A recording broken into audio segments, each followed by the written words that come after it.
हरि ओम.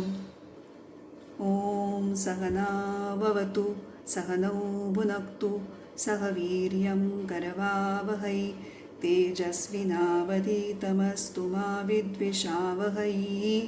ओम शांती शांती शांती. ब्रह्मानन्दं परमसुखदं केवलं ज्ञानमूर्तिं द्वन्द्वातीतं गगनसदृशं तत्त्वमस्यादिलक्ष्यम् एकं नित्यं विमलमचलं सर्वधी साक्षिभूतं भावातीतं त्रिगुणरहितं सद्गुरुं तन्नमामि. गेल्या भागामध्ये आपण कर्मयोगाला सुरुवात केलेली आहे.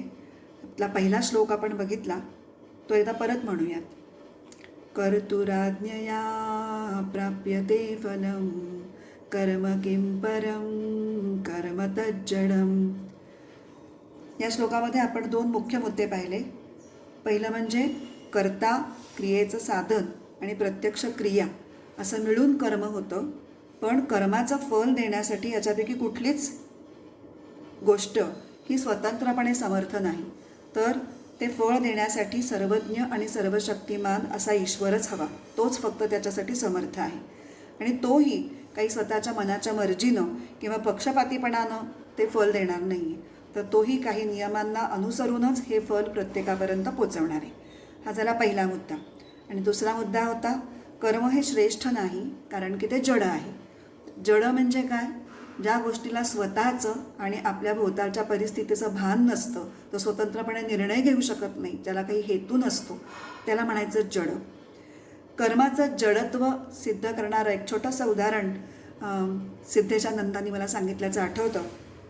ते म्हणजे असं होतं की आपण समजा कुठेतरी तयार होऊन आवरून निघालोत. एखादा रविवारी आपण कधीतरी छान कार्यक्रम आखला आहे की आज आपण बाहेर जाऊ, मग पिक्चर बघू किंवा कुठेतरी टेकडीवर जाऊ, त्याच्यानंतर हॉटेलमध्ये जाऊन असं मज्जा करून घरी येऊ. आपण आवरलं आणि आता निघणार, एवढ्यात दारावरची बेल वाजते आणि कोणीतरी अवचितच आपल्या अतिथी आपल्यासमोर उभा आहे.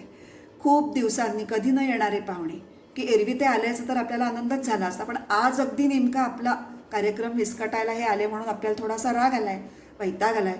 आजच कुठे हे टपकले, अशा सगळ्या मनात भावना आल्यात. पण आपण हसून त्यांचं छान स्वागत केलं. हो या या, किती छान, बरं झालं आलात, किती दिवसांनी आलात. खाणं पिणं सगळं केलं, आगत स्वागत केलं, गप्पा मारल्या. पण मनामध्ये आपली नाराजी आहे की हे आजच कशाला आले. ही भावना काही आपल्या मनातनं गेलेली नाही. वरवर पाहता आपण हे सगळं केलं आहे. तर आता ह्या कर्माची नोंद कशी होणार? मी तसं मागच्या भागात म्हणलं की जीवाच्या प्रत्येक कर्माची नोंद ईश्वराच्या दरबारात होत असते. तर आता ह्या कर्माच्या नोंदीच्या वेळेला काय होणार? म्हणजे आपण वरवर केलेलं स्वागत, ह्या कर्माची नोंद होणार का आपल्याला मनात आलेली ठुसठुस, राग, चडफड या भावनेची नोंद होणार? तर ही नोंद होणार आहे ही मनातल्या भावनेची.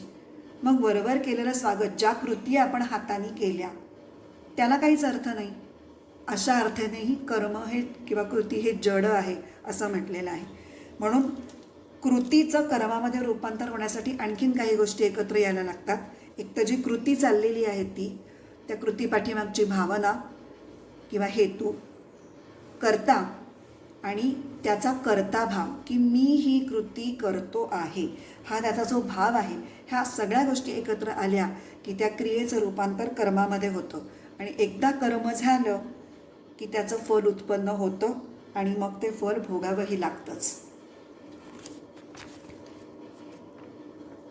मागच्या वेळेला आपण अजून एक श्लोक बघितला होता गीतेतला. कर्मण्येवाधिकारस्ते मा फलेषु कदाचन मा कर्मफल हेतुर्भूर मा ते संगोस्त्व कर्मणी. ह्या श्लोकाचा आपण पुन्हा एकदा संदर्भ इथे घेतोय.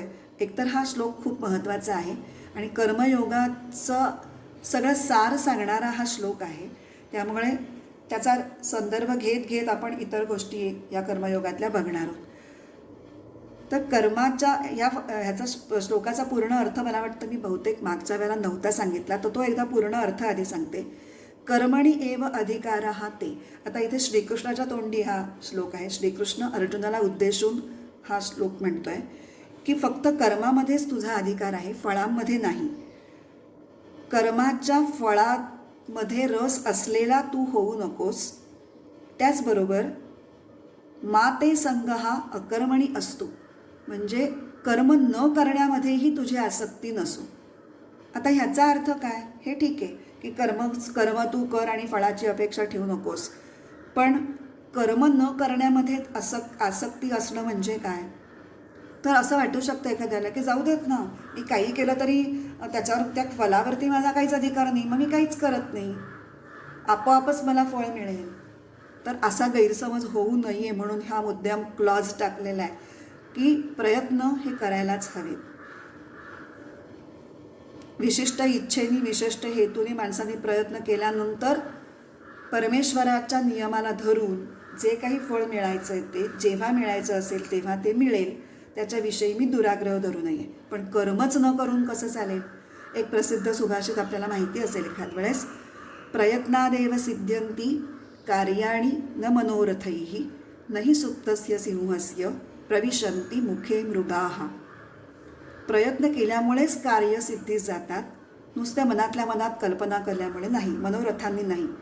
सिंह जर नुसता गुहेत झोपून राहिला तर बाकीचे प्राणी त्याची शिकार बनायला आपणहून काही त्या गुहेत प्रवेश करणार नाही आहे, त्याला तोंडी भक्षस्थानी पडायला.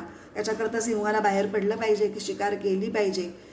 त्याला शिकार काय मिळणार आहे आज हे ते ठरवू शकत नाही, ते परमेश्वराच्या न्यायाने ठरेल. त्याला कधी ससाच मिळेल तर कधी जिराफ मिळेल तर कधी हत्ती मिळेल. काय शिकार मिळायची आहे हे त्याच्या हातात नाही, पण शिकार करणं ही गोष्ट त्याला केलीच पाहिजे. तर असा या श्लोकाचा अर्थ आहे. आणि कर्माच्या फलाची आसक्ती असण्याचा अजून एक तोटा आहे. तो एका प्रवचनामध्ये मी ऐकला. स्वामी सर्वप्रियानंदांच्या कॉन्सन्ट्रेशन या विषयावर आधारित एक प्रवचन मी ऐकलं आणि तो मुद्दा तुम्हाला नक्की सगळ्यांना सांगावासा मला ते मनापासून वाटलं. तर असं आहे की फलाची इच्छा ही आपल्याला कर्म करायला प्रवृत्त करते. हे जरी खरं असलं तरी आपलं मन जर सतत फलाचीच चिंता आणि चिंतन करत बसेल तर मग हातातील काम कसं होईल? ते नीट होणार नाही. हातातल्या कामावर चित्त एकाग्रच होणार नाही, कारण चित्ताचा काही भाग हा सतत फलाच्या चिंतनाने व्यापलेला राहणार. मग काम उत्तम होण्यासाठी चित्ताची एकाग्रता ही 100% जर साधली तर ते काम उत्तम होईल. शिवाय अशी एकाग्रता जेव्हा साधते ना तेव्हा ते काम करण्यात कष्टही जाणवत नाही आणि कामाशी आपण एकरूप झाल्यामुळे काम कधी हातावेगळं होतं ते कळतही नाही. एक विलक्षण आनंदही मिळतो अशा वेळी. ह्याचा अनुभव आपण प्रत्येकाने घेतला असेल. एका छोट्या उदाहरणात बघू की जेव्हा आपण आपल्या आवडत्या विषयाच्या अभ्यासात अगदी एकाग्रतेने रंगवून गेलेलो असतो तेव्हा अभ्यासातला आनंद मिळतो आणि तो अभ्यास परीक्षेनंतरसुद्धा आपल्या लक्षात राहतो. तो अभ्यास, ते ज्ञान हे कायमस्वरूपी आपल्याला उपलब्ध असतं. या उलट फक्त परीक्षेत मार्क मिळावेत म्हणून आपण अगदी झापड लावून जेव्हा अभ्यास करतो की नाही तेव्हा तो अगदी तात्पुरता होतो आणि तो चटकन विसरतो. म्हणजे जेव्हा आपण म्हणतो की 2 मार्काचा प्रश्न असेल तर मी एवढं लिहीन, 10 मार्काचा असेल तर मी एवढं लिहीन, इतकं कॅल्क्युलेशन करून आणि अगदी असा कट टू कट जो आपण अभ्यास करतो तो फक्त परीक्षेला उपयोगाला येतो. परीक्षेतले मार्कही त्यांनी मिळतील पण पुढे त्याचा उपयोग होणार नाही. तेव्हा उत्तम कार्य करायचं असेल तर फलाची चिंता परमेश्वरावर सोपवून मी मोकळ्या मनाने आणि एकाग्रतेने जेव्हा माझं काम करतो असा जर दृष्टिकोन ठेवून ते काम केलं तर कामातला आनंद मिळेल, ताण जाणवणार नाही आणि कामही अधिक चांगलं होईल.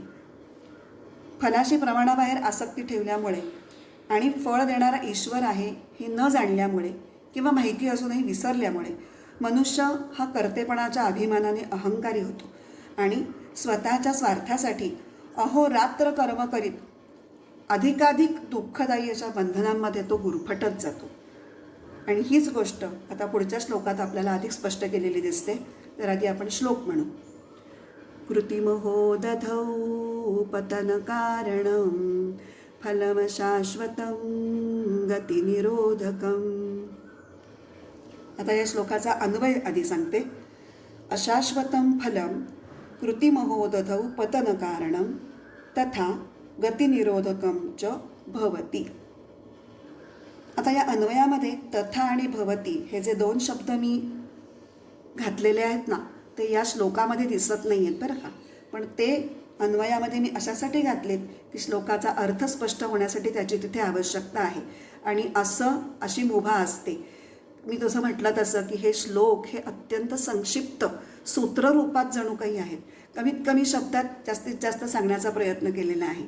त्यामुळे होतं काय की त्यांनी ते सगळे क्रियापद, कर्ता कर्म क्रियापद असं सगळं ते अख्खं सेंटेन्समधलं प्रत्येक गोष्ट तिथे दिसत नाही, पण मग ती घातली की तो अर्थ कळायला मदत होते. आता अशाश्वतम म्हणजे अनित्य, जे नेहमी, ज्याचं अस्तित्व नेहमी नाही असं. कृती महोदधौ म्हणजे कर्माच्या महासागरात, महोदधी म्हणजे महासागर. पतन कारणम म्हणजे पतन होण्यासाठी कारणीभूत ठरणारं, आणि गती निरोधकम म्हणजे प्रगतीला खीळ घालणारं. मग एकूण अर्थ काय होतो याचा? फल हे अनित्य असल्यामुळं कर्माच्या महासागरात मनुष्याच्या पतनासाठी कारणीभूत होतं आणि त्याच्या प्रगतीला ते खीळ घालणारं ठरतं. हा झाला शब्दार्थ. आता अधिक स्पष्टीकरण बघू. तर आता मनुष्य कोणतंही कर्म हे फल मिळवण्याच्या इच्छेनेच करतो आणि ते फल उपभोगून त्याला सुखी व्हायचं असतं त्याच्यातून. इथपर्यंत सगळं ठीक आहे, हे हे स्वाभाविक आहे, हे प्रत्येकजण अशा पद्धतीने करणारच. पण चूक कुठे होते? त्या फलापासून तो नित्य सुखाची अपेक्षा करतो. ते फल सतत टिकावं, एवढंच नाही तर ते अधिकाधिक वाढावं अशी तीव्र इच्छा त्याला उत्पन्न होते आणि मग त्या हव्यासापोटी तो अधिकाधिक कर्मात गुरफटायला लागतो. कुठलंही फल हे अनित्यच असतं, कारण ते ज्या कर्मातून उत्पन्न होतं ते कर्मही अनित्य असतं. ते कर्म अनित्य का असतं? तर ते देश, काल, पुरुषाची शक्ती अशा विविध गोष्टींनी ते मर्यादित असतं. तर मनुष्य या अनित्य फलाच्या उपभोगाने प्राप्त होणाऱ्या क्षणिक सुखामध्ये अत्यंत आसक्त होतो आणि फल समाप्त झाल्यानंतर सुद्धा सुख पण संपणारच ना स्वाभाविकपणे. फल संपतं, सुख संपतं, पण सुखाची त्याला चटक लागलेली असते. त्यामुळे ते सुख पुन्हा प्राप्त करण्यासाठी मनुष्य पुन्हा कर्म सुरू करतो आणि मग हे कर्माचं दुष्टचक्र सुरू होतं. कसं? सुरुवातीला एखाद्या विशिष्ट कर्माचं फल मिळवण्यासाठी आपण कर्म सुरू करतो, मग ते कर्मफळ मिळतं, मग त्या उपभोगामध्ये आपण रमतो. पण फल संपलं की तो उपभोगही आपल्याला नाईलाजाने संपवावा लागतो. पण आपली वासना, आपली कामना तोपर्यंत जागृत झालेली असते आणि आपल्याला ते सुख पुन्हा पुन्हा पुन्हा पुन्हा अधिकाधिक हवं असतं. म्हणून आपण नवीन जोमाने पुन्हा नवीन काम सुरू करतो, यांनी पुन्हा पुढचं नवीन फळ मिळतं. ते फळ पुन्हा टिकत नाही म्हणून आपण पुन्हा कामाला लागतो. असं करत करत ह्या कर्मचक्रामध्ये आपण अगदी अडकूनच पडतो.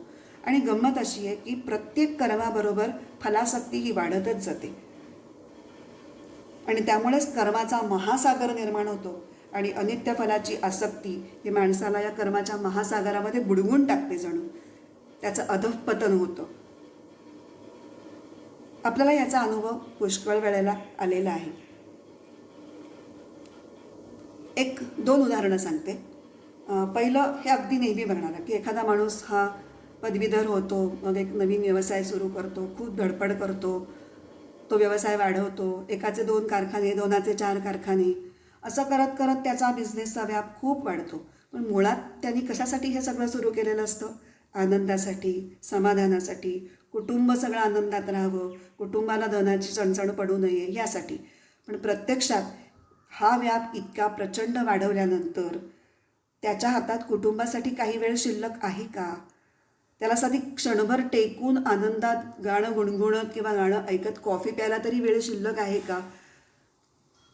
तो कधी घरी लवकर येऊ शकत. त्याने खूप मोठा पैसा मिळवला आहे, खूप मोठं घर बांधलं आहे, खूप छान छान सेटआउट्स, गार्डन, याव त्याव सगळं केलं आहे, पण त्याचा उपभोग घ्यायला सुद्धा त्याच्याकडे आता वेळ शिल्लक नाही.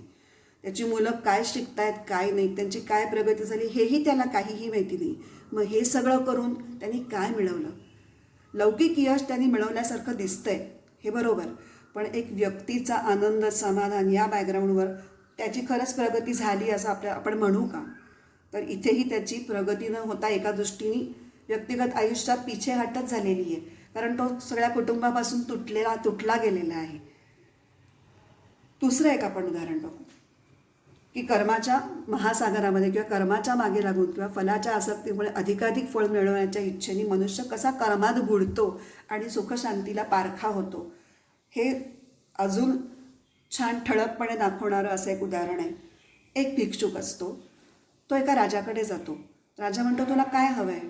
तेव्हा तो म्हणतो की मला थोडीशी जमीन जर मिळाली तर मी काहीतरी शेतीवाडी वगैरे करून माझा चरितार्थ चालवू शकेन आणि सुखात राहीन. राजा त्याला म्हणतो, ठीक आहे, हरकत नाही, असं करू, तू उद्या सकाळी ये, सूर्योदयाच्या बरोबर वेळेला ये. सूर्योदयापासून तू या राजवाड्याच्या समोरून धावायला सुरुवात कर आणि सूर्यास्त होईपर्यंत तू जेवढा धावशील तेवढी सगळी जमीन मी तुझ्या नावे करून देईन, तुला बहाल करीन. तो खूप खुश होतो की अरे वा, मी तर छोटासा जमिनीचा तुकडा मागायला गेलो राजाकडे आणि राजाने मला एवढं देऊ केलं, आता तर माझ्याच हातात आहे, चला आता मी भरपूर जमीन मिळवतो. दुसऱ्या दिवशी बरोबर सूर्योदयाच्या आधीच तो थोडा वेळ येतो आणि बरोबर सूर्योदयाला तो पळायला सुरुवात करतो. खूप पळतो, मध्ये कुठे थांबत नाही, खात नाही, पीत नाही, विश्रांती घेत नाही, कोणाशी बोलत नाही, चालत नाही, फक्त पळतोय. सूर्यास्ताच्या काही क्षण आधी त्याच्या अंगात अक्षरशः त्राण उरत नाही. पुढचं 2 पावलं टाकायला सुद्धा त्याच्या अंगात त्राण नाही, तरी तो जिद्दीने कसं बसत पळत राहतो. आणि जेव्हा सूर्यास्त होतो तेव्हा सूर्याचा अस्त तर होतोच, पण त्या माणसाचाही अस्त होतो. तो धाड दिशी कोसळतो. तो आधीच खंगलेला असतो, कुपोषित असतो, काही दिवसांचा उपाशी असतो, पण आपल्या शरीराची काळजी न घेता, किंवा त्याला तर एक जमिनीचा छोटासा तुकडा हवा होता, त्याच्यापेक्षा बरंच काही मिळत असताना सुद्धा अर्धाच वेळ धावून थांबायला त्याला काय कोणी नको म्हटलं नव्हतं. तेवढी जमीन त्याला मिळालीच असती, पण अधिक पाहिजे, अजून हवं आहे, मिळू शकतं आहे, मग मी अजून केलं तर अजून मिळेल, अशा दुष्टचक्रामध्ये तो अडकतो आणि त्याचं अधःपतन या पातळीपर्यंत होतं की मिळालेलं सुख उपभोगायला सुद्धा तो स्वतःच शिल्लक राहत नाही. अशा दृष्टीने फलं हे गतिनिरोधकम, म्हणजे तुमची प्रगती खुंटवणारं असं म्हटलेलं आहे.